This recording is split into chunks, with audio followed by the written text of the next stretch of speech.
Welcome to the debate. Welcome to Go Trade Go. For a very long time, the picture we had of an entrepreneur was, well, pretty singular. It was almost always defined by these specific traits, right? Like aggressive risk-taking, this sort of extreme courage, and really a relentless focus on the bottom line. It was really built up as this historically exclusive domain, a kind of male game field that pushed speed and market dominance above pretty much everything else. But, the global economy is clearly changing. We're facing these incredibly complex crises. You look at climate instability, supply chain fragility, things the old model just fundamentally cannot solve. So today, we're digging into a really profound shift in entrepreneurial leadership. It's often championed by women, actually, and it emphasizes things like value creation, systemic improvement, and societal impact. And that brings us to our central question, the core of our debate today. Does this rise of value-driven, socially focused entrepreneurship represent a strategically indispensable transformation model for the whole economic system? Or is it, valuable, definitely important, but ultimately complementary, something that exists alongside the traditional profit and growth strategies? My position on this, I think, is quite clear and assertive. This transformation isn't just nice to have. It's an indispensable requirement for systemic health and, frankly, global sustainability. We just can't afford to treat this like some optional add-on anymore. It feels like a structural necessity for the economy we're living in, the 21st century economy. Okay, I absolutely recognize and I respect the argument that let's call it the aggressive, singular focus on just maximizing profit, which, you're right, characterized the dominant entrepreneurial idea for much of the last century, it's inadequate for navigating the world today. The emphasis on long-term value, on social consciousness, that's undeniably essential. Particularly, I'd say, in sectors where, historically, the side effects, the externalities were just ignored.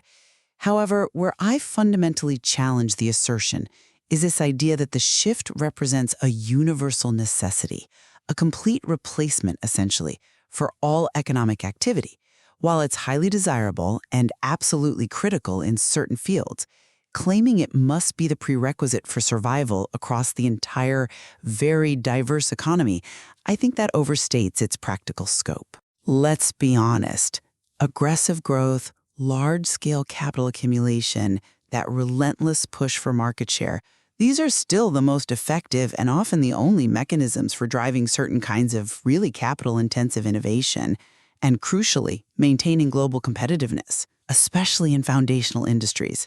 So my view is that this approach represents a crucial evolution in business priorities, yes, but one that complements rather than completely transforms the core engines of scale and growth that still exist and are needed. I hear that caution about, universal application, but I think that caution is maybe rooted in a slightly outdated understanding of what generates real, durable economic stability. That traditional definition of the entrepreneur, the one prioritizing narrow profit extraction, well, it created systemic fragility, didn't it? It valued short-term gains that ended up depleting resources, whether environmental, social, or human resources, and that created massive long-term liabilities down the road. This new paradigm, the one heavily defined by leaders focusing on value over just profit and improvement over simple, rapid growth, it isn't just ethically better. I argue it is strategically superior.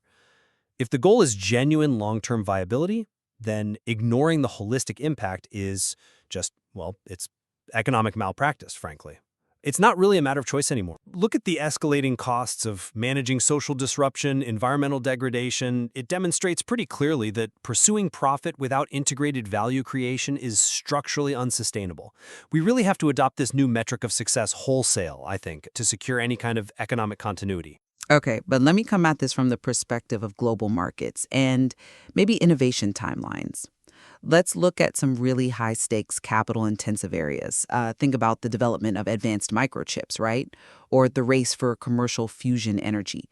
These require billions instantly in investment and a really single-minded drive to overcome huge technical hurdles and achieve scale fast before competitors do.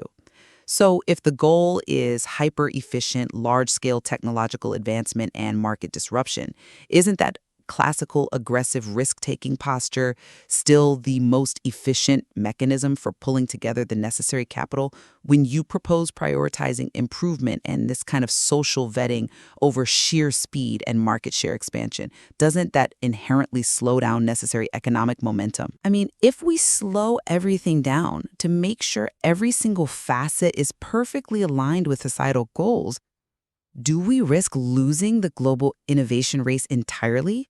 Losing it to actors whose primary unwavering focus remains on dominance and speed? Is that a risk we can take? Well, see, that line of reasoning equates aggression with efficiency. But I think it ignores the incredibly high rate of spectacular failure, actually, and the massive social cost that pure speed often generates. You cite high-tech capital ventures, sure, but how often does that rapid scaling model lead to completely unsustainable debt, or unstable corporate structures, or even technologies that end up being destabilizing rather than beneficial in the long run? True, transformative strength doesn't come from fragile speed. It comes from systemic resilience. That's the key. Prioritizing comprehensive value creation is the new form of strength, because it mitigates risk by ensuring stakeholder alignment and long-term acceptance. For instance, think about a sustainable energy startup. If it integrates local community benefits and ethical sourcing right from day one, it's likely going to build a far more durable, stable operating environment than a competitor that just rushes to market by exploiting shortcuts. That aggressive model, I maintain, is fundamentally short-sighted. It leads to these boom-bust cycles that ultimately undermine the very systems they operate within. You claim this is a necessity, arguing that modern sustainability cannot proceed without this value-focused leadership. But who defines necessity here? If I'm running a massive global infrastructure firm, right, responsible for building ports or telecommunication networks, these huge projects demanding enormous upfront capital and decades of risk management, my primary legal and financial obligation is to deliver maximum return on shareholder capital. That's the reality. Now, while social impact is vital, can we truly say this construction giant cannot succeed, cannot provide essential services, and cannot contribute massively to the economy if its primary operational goal remains market share and profit rather than fully integrated social impact? The necessity of this integrated model might apply perfectly to achieving social and environmental goals. I grant you that, absolutely. But forcing it as a universal mandate across sectors where the scale and capital velocity are absolutely paramount, doesn't that create an economic drag that might actually impede necessary development? See, I think the flaw in that perspective is the separation of economic success from environmental and social outcome. They're now inextricably linked. That massive infrastructure company you mentioned, it cannot succeed long-term if, for example, climate change renders its ports inoperable because sea levels are rising, or if severe labor issues cause project boycotts and massive delays. These aren't soft, optional concerns anymore. They are hard operational risks that translate directly into bottom-line failure. The systemic necessity I'm talking about is fundamentally about risk reduction and long-term survival. Leaders who prioritize holistic impact, addressing climate vulnerability, supply chain ethics, community buy-in, they are simply the only ones truly prepared for the world we actually inhabit now. Their models are inherently more robust, precisely because they factor in externalities that the traditional model just ignored, often to its detriment. So it's not about ignoring profit at all. It's about recognizing that the most durable profit, the profit that lasts, must be derived from integrated value creation that actually secures the operating environment itself. Okay, that's a strong defense of the necessity model framed as a risk mitigation strategy. And I do concur that externalities absolutely must be internalized more effectively. Fair point. However, let's explore the challenge of scale a bit more. If, as you suggest, women's entrepreneurship often naturally leans toward these value-driven models, maybe focusing more on local impact, systemic improvement, how do these companies then achieve the kind of scale needed to disrupt entrenched global markets? We see many successful community-focused enterprises, absolutely. But often, that transition from a highly valuable, improvement-focused business to a globally dominant, scalable enterprise, Well, it requires accessing vast capital markets that, let's face it, still heavily favor the metrics of rapid expansion and market dominance. So can a business prioritizing deep improvement over rapid market share truly maintain financial stability and achieve global impact without eventually adopting at least elements of that traditional, more aggressive drive for scale? Well, you're essentially asking if the new model can play successfully by the rules of the old system. And my answer is that the transformation is precisely about changing the system's rules. It's about proving that scale does not intrinsically require aggression. The traditional view always insisted that profit and social impact were somehow in opposition, right? A trade-off. But the integrated model, which is exactly what this value-driven leadership delivers, proves that solving genuine societal problems is the path to scalable, resilient profit. I mean, just think of the shift in the automotive industry.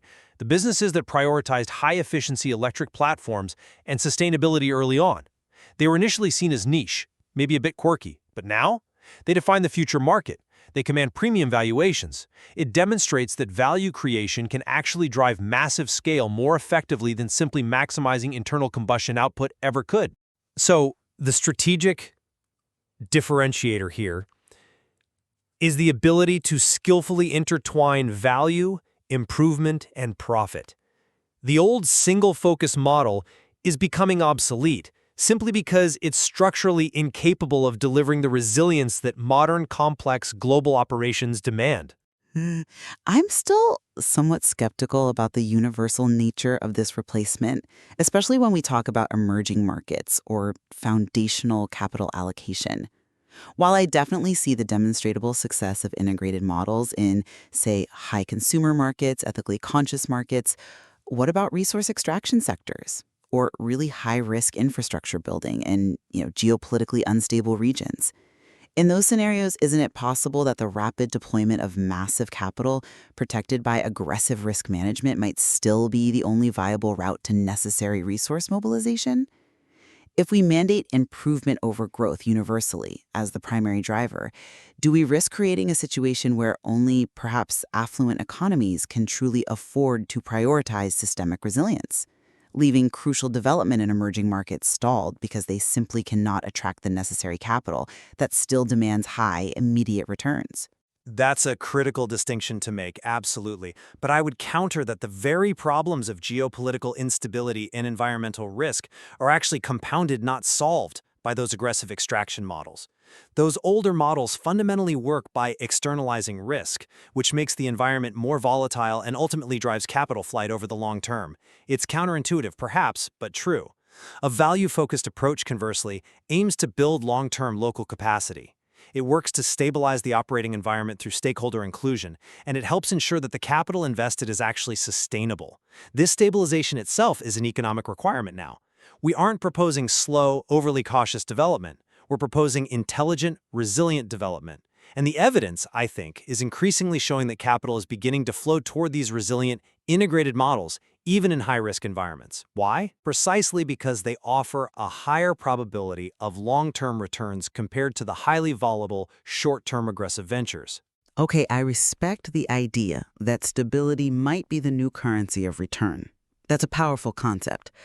However, I still maintain that while the value-driven, integrated approach, often championed by women entrepreneurs, as you highlight, is essential for long-term health and sustainability goals, we also have to acknowledge that the necessity of aggressive, rapid capital mobilization likely still holds sway in certain specific industries that are foundational to global competition. The sheer scale of certain ventures requires a financial posture that, for now at least, remains highly dependent on achieving market dominance and speed. All right, so to summarize my core argument here, the global economic landscape is clearly signaling a major shift. The old models, the ones centered purely on profit and market share, are becoming functionally obsolete because they inherently create unsustainable levels of risk. So the move toward value, toward improvement, toward deep societal impact characteristics we see increasingly prevalent in female leadership isn't just some moral imperative. It's a strategically critical requirement for securing a viable, resilient economic future, really for all sectors. I see it as an indispensable transformation, And I would summarize by saying I fully agree that the value-driven approach is profoundly important. It offers vital perspectives, particularly on mitigating systemic risk and achieving genuine sustainability. But I conclude by suggesting that the true future of entrepreneurship probably involves a highly sophisticated balancing act.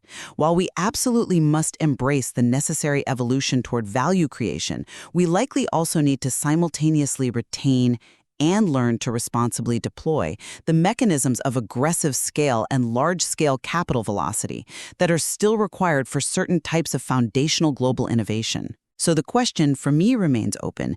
Is this a full mandated transformation across the board? Or is it a necessary, careful evolution of our economic priorities? That complex balancing act you described, that's certainly where the most rigorous analysis really needs to happen going forward. Understanding exactly how different leadership priorities influence the foundational mechanics of global business practices requires continued, rigorous exploration. Thank you for this necessary debate.